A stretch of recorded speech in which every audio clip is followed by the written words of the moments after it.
I've seen things you people wouldn't believe.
Blade Runner 2049 est un film que je peux appeler un film de vie.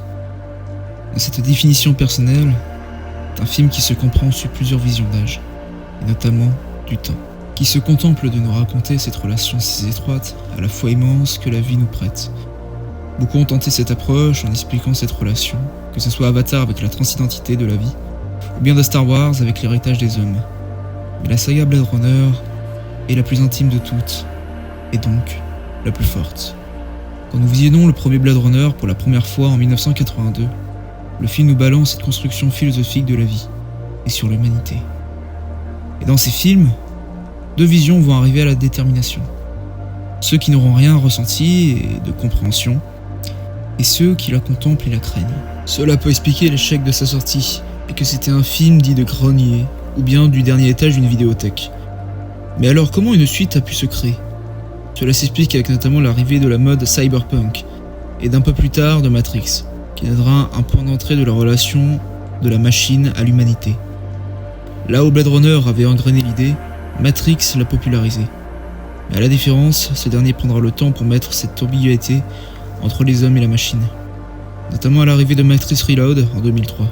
Après ce succès, le monde a eu une fascination des univers semi-futuristes, où le questionnement est la clé. Blade Runner, qui était encore culte que pour les fans des salles sombres, deviendra une icône des fans de ce genre, le cyberpunk.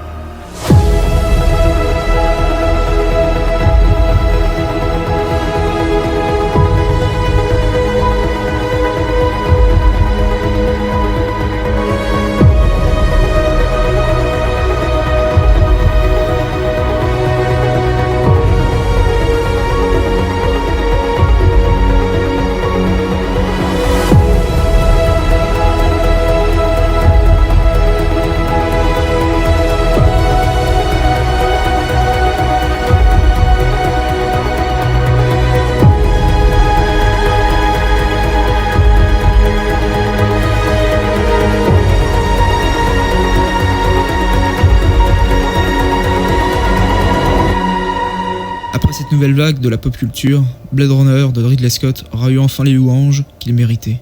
Et enfin, l'idée d'une suite aura eu lieu. Beaucoup de gens n'imaginaient pas une suite à Blade Runner, nous laissant ces questions sans réponse réelle. Mais l'idée de Denis Villeneuve ne se veut pas une suite directe à celui de Scott, mais plus une extension de cette idée que le premier film donnera. Comprendre l'humanité, et approfondir la question qui est « Qu'est-ce qui définit l'homme ?» Cette question est le centre total de Blade Runner 2049, aussi bien dans sa construction que dans son esprit primaire, et quel est le mieux de mettre comme personnage principal un individu cherchant cette réponse, qui en soi est une introspection du spectateur et de ce qu'il recherche plus intérieurement. Le film ne joue pas sur les codes à nous faire apprécier le moment, même si les images sont là pour nous émerveiller, mais bien à nous questionner sur ce qui fait que nous soyons humains. Là où Blade Runner de Scott était une question générale, sur celui de Villeneuve est bien plus personnel. Beaucoup après le final de Blade Runner 2049 sont en proie à une nostalgie et à un malaise de relations vitales de la vie, et montrent bel et bien la réussite du réalisateur d'approfondir ce questionnement, qui, avant, était général, et maintenant, à nous-mêmes. Même l'amour dans le film est mis en interrogation sur l'humanité, et de ses réalisations. L'amour a-t-elle une logique ? A-t-elle une limite ? Cette question qu'on aura eue dans Her, de Spike Jonze, sera mise comme sujet dans Blade Runner 2049, mais en plus poussé. Cette relation et ces sentiments que nous pouvons avoir envers quelque chose montrent que l'humain a des attachements qui vont au-delà des codes. Joy représente ce sujet, et qui mettra le questionnement de la machine et de la vie. Il montre que bien que nous sachions qu'elle n'est pas réelle, est mis de côté par nos sentiments, et met un voile que nous avons brodé sur nous-mêmes. Comme leur relation avec Roy Beatty et Price, qui détiennent cette relation où toute programmation ne peut exister, et par cette étape de compréhension, nous voyons la différence se perdre, et cherchons à comprendre cette logique. Et c'est à cet instant précis que nous voyons l'éclat de Blade Runner, et de sa suite, qui renie cette idéologie à celle de la vie. Alors pourquoi cette suite est-elle si divisante envers les fans ? C'est bien par sa longueur, mais de sa mise en place, qui donnera un point d'interrogation aux fans. Nous voulons voir un Rick Descartes prêt à traquer un nouveau Roy Beatty, mais non, Villeneuve choisit le sujet au lieu de l'image du premier film, et permet de créer une nouveauté et de nouvelles idées dans cette philosophie de la vie. Alors Blade Runner 2049, plus qu'un film, pour ma part, il est dans son idée au-delà d'un contenu qui se regarde avec des pop-corn dans les mains, mais une contemplation de la vie à son entièreté. Ce qu'est sa construction et de voir ce qu'il a défini pour tous et pour toutes. Et qui définit la vie dans un individu sont le choix. Et c'est bien ce dernier qu'est la dernière clé des serrures de la vie et du temps. Ce n'est par nos choix et nos croyances qui font que notre vie existe. Comme le choix de Roy Beatty de sauver Descartes d'une mort imminente.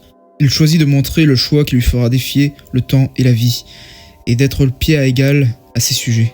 Ou bien des croyances de l'officier K qui lui permettront de faire ce que la vie donne, la possibilité de croire en ses actes, même si le temps balaie ça, ou que la longévité de la vie, que nous soyons oubliés, comme des larmes sous la pluie. All those moments will be lost in time. Like tears.